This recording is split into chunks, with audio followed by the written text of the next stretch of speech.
You're recording, so over to you. Okay, thank you so much.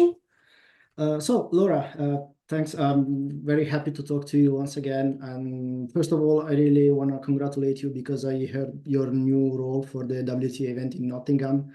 And the first question was about this being tournament director in a WTA event, like how the whole process was, or if anyone asked you, or how this started. So this is my second year in Nottingham. Okay. But before that, I had done basically some trainee work almost. So shadowing the tournament director at Queen's at the ATP there the previous year, and also in Miami as well. And then I started a couple of years ago now doing the tournament director role for some challenges. So I did a 25K and then a 50K, and just kind of got some experience through that. I feel like you wouldn't want to go straight into a WTA because it's quite a big jump. So yeah, the fact that I had that background and had a bit of confidence in my ability to do the role by the time I got to Nottingham was really helpful. And last year went really, really well. We had obviously an amazing week for the Brits. So Andy won the men's, Katie won the women's, but you had 4 women in the semi-finals. So yeah, from a tournament director perspective, it was fantastic because we had sellout crowds all week, and everyone was really excited. But this year as well, I think looking at the ticket sales, we're up about 77% on sales going into the tournament last year, and I think a lot of it is because people came to watch Andy, but they didn't necessarily know that the tournament was on. And then they see that it's a really nice event, and it's very easy as a spectator. There's lots to do. You get so much access to the players and to different match courts with just a ground pass as well. So yeah, I'm really excited. So I leave Roland Garros early actually because I need to get out to Nottingham in the second week. But yeah, fingers crossed it all goes well. Number one thing that people always ask me is that I hope I get good weather. That's like the one thing I have no control over, but in England, it makes a big difference. If we can just get no rain for the whole week, that would be great.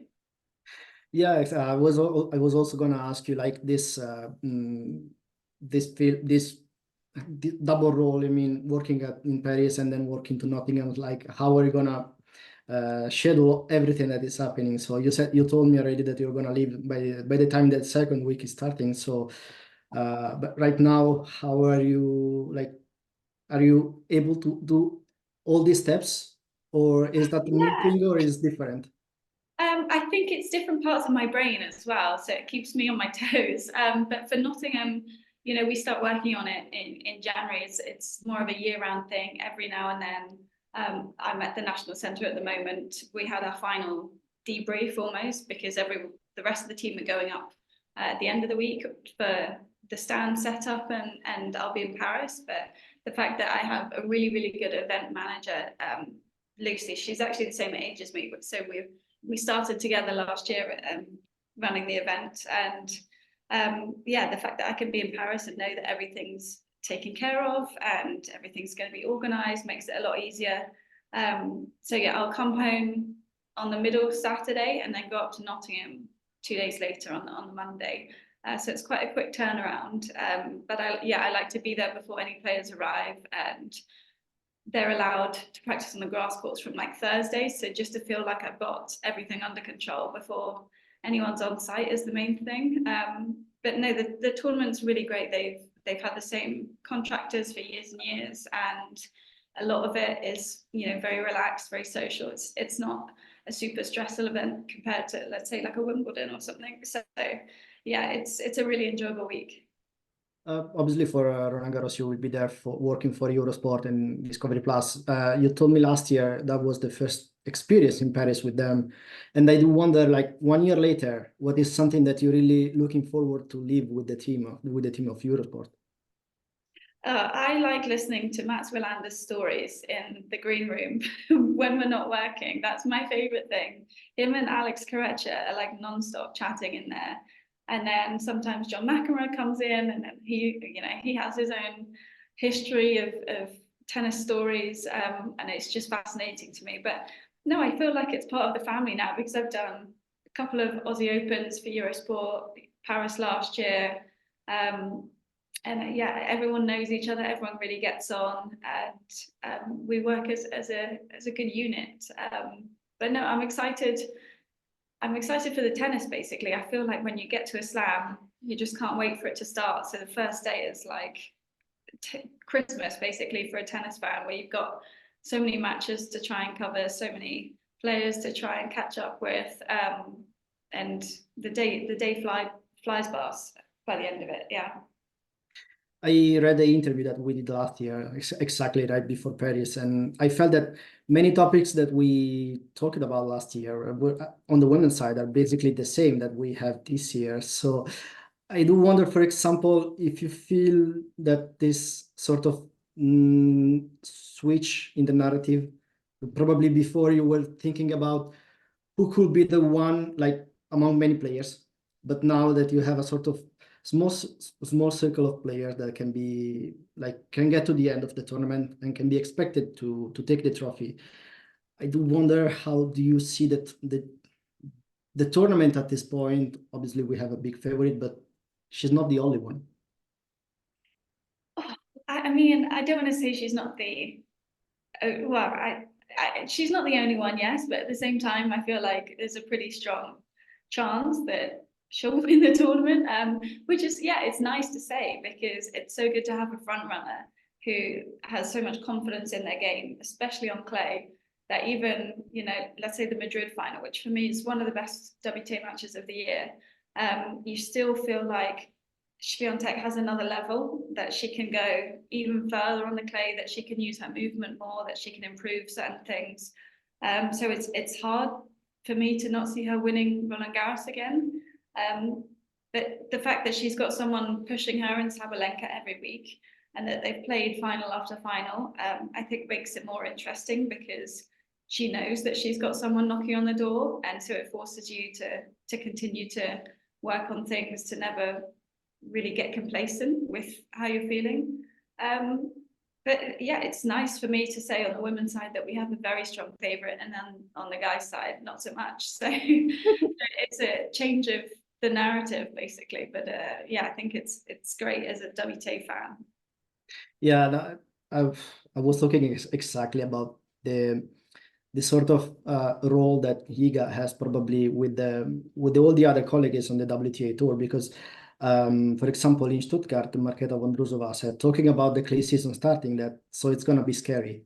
So I do wonder if you see that she has a sort of she's not just the number one in the world at the moment, but she's someone who really got the most of the respect out of the other players. Like she's the one that everyone is looking at in a very, I'm not gonna say intimidating, and probably I don't really know the exact word, but they are looking at her in a different way, like with more respect than others or I think before. yeah, I agree. I don't think they're intimidated, but at the same time, there's like an appreciation for how good she is on clay. And Marketa's not the only one. Yes. In the last few weeks, it's been like Keys, Badosa, you know, name up player after player saying she's just a joke, basically, on clay. Because it seems like she has all the answers. So you might think you're playing well, but you still lose the match 3-3, and you come off court and you're like almost thinking, what just happened? What did I do wrong? And the answer for a lot of the players is not much, but she's just kind of that much better on especially a slower surface. I think more people have a chance when it's like a Madrid, like a faster, you know, the balls are flying through the court more. So if Paris is very hot, then maybe things change. But no, I think it's a testament to Iga as well, that she handles the pressure of being the one to beat every week. So every tournament that she's going into, it's like she's the favorite, she's the number one in the world, everyone's trying to beat her, and yet it doesn't seem to be an issue at all. You know, she just handles it so well. So yeah, I love that. You know, even a few years ago, the number one role was thrust upon her when Barty retired, but that she's still number one is yeah, a real show of how good she is. Talking about probably the biggest challenger for her, ranking wise. I mean, talking about Arina or Elena or also Coco, for example, like where do you think there could be the key to do something? Because if they are gonna force to play at 80, 90%, 100% of the level, there is probably gonna be a little bit of moment where the level drops and Iga takes the advantage. But generally speaking, do you see what they could do to really challenge her? I think for Sabalenka, with every match, it seems like she's learning more and more. You know, I really don't see her as just a hard hitter. I think she has a lot of variety that maybe people don't appreciate that much, and for her height as well, she moves really well. So I think she'll figure it out, and she has figured it out on other surfaces, but on clay, it's just going to take a few more times, maybe where you learn to slow things down more to be able to play more aggressive, if that makes sense. Like I'm watching some of the matches in Rome, and it seems like she still wants to hit a winner straight away, where when someone's moving so well across the other end of the net, you just need to maybe play 2 more shots. And yeah, once you learn that patience, then it's going to feel a lot easier. But yeah, I still think, you know, if Iga has a bad day, then Sabalenka could beat her, Coco could beat her. It's not like it's unachievable. So yeah, you just have to get yourself into the position to play her in the semis and the finals to even have a chance, because she's just so consistent that you know that she's going to get there. Watching these players from the court side, I do wonder if you also feel like there is a different sort of hype that is building up. Like before these matches, these rivalries, this Swiatek against Sabalenka or Sabalenka against Rybakina, all these players, top players against each other. If you feel also from the court side that, for example, the fans around you are engaged in the match in a different way than other times. I would definitely say so. And I think it kind of started with the Aussie Open final last year with Sabalenka and Rybakina playing the amazing 3 hours 15 match, I think it was. And just people taking note of that and thinking like, oh, the quality is amazing. And then for them to always be quite consistent in making semis and finals, then you start to follow the names more. And I think that's kind of what the WTA has missed a little bit in previous years, that there's always been some big names, but the fact that they haven't played every week, whereas at the moment they're, you know, physically so consistent as well, where they're playing the 500s, they're playing the Masters, and they're playing the Slams. So you really get a sense of how consistent they are throughout the year. And I think that really helps when you do get to a final. You can go back to all the matches that they've played this year and previous years, and you know, see how much they've come on as well. Yeah, I don't know. I do think there's a lot more hype for the finals on the WTA side at the moment than there has been. But yeah, I was on site for Indian Wells and Miami, so unfortunately I wasn't in Madrid for the final.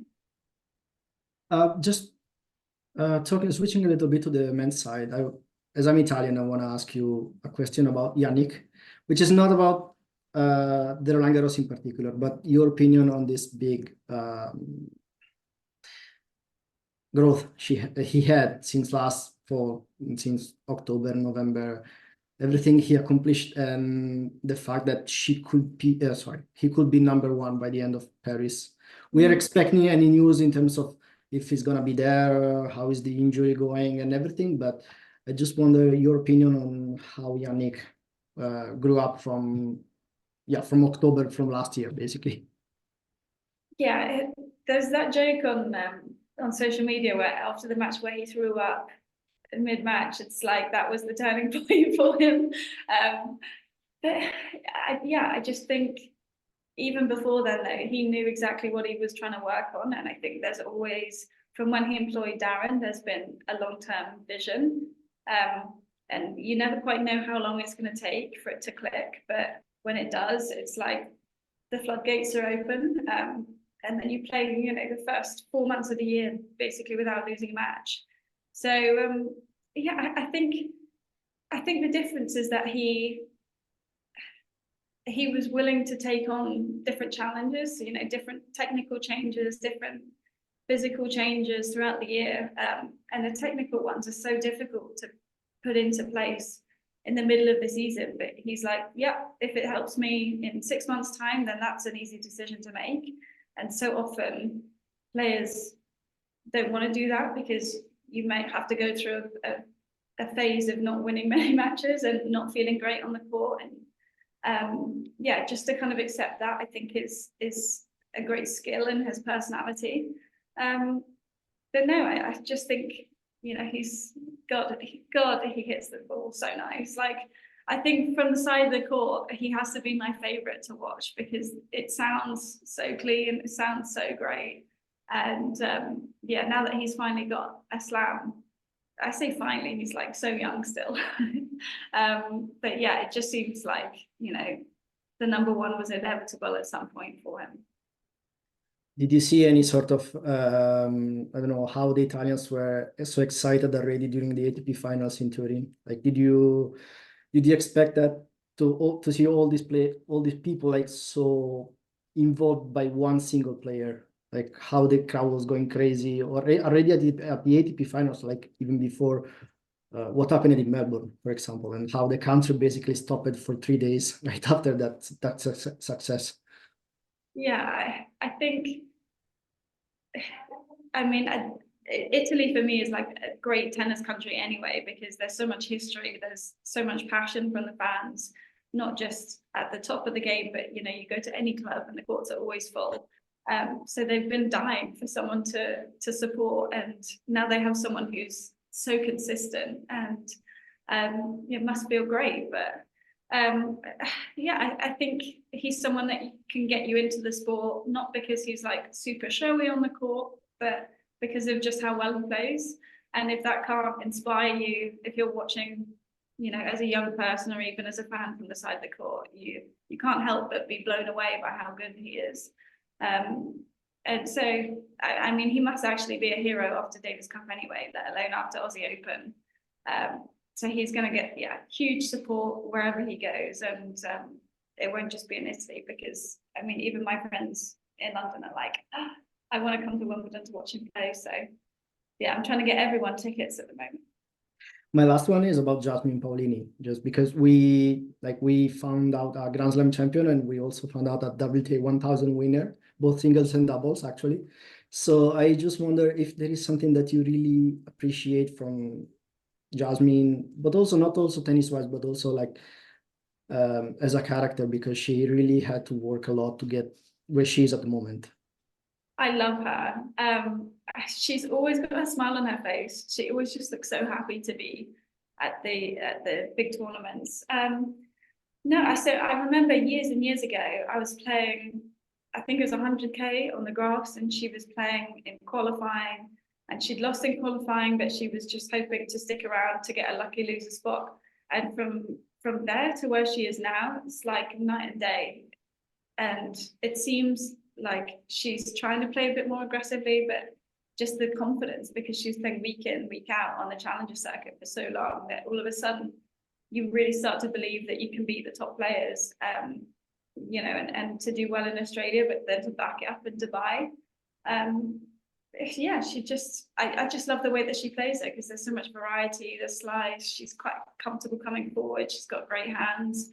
And it still feels like she can improve because she's able to get more pace on her serve.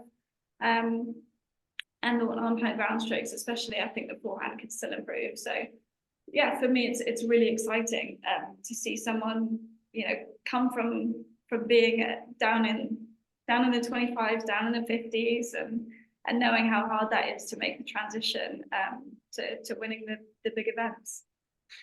Thank you a lot. I really, really appreciate it. So thank you, and have a nice evening. You too. Thank you. Cheers, Diego. I'll get this. Okay, I'll get this recording sent over to you. Yeah. Okay.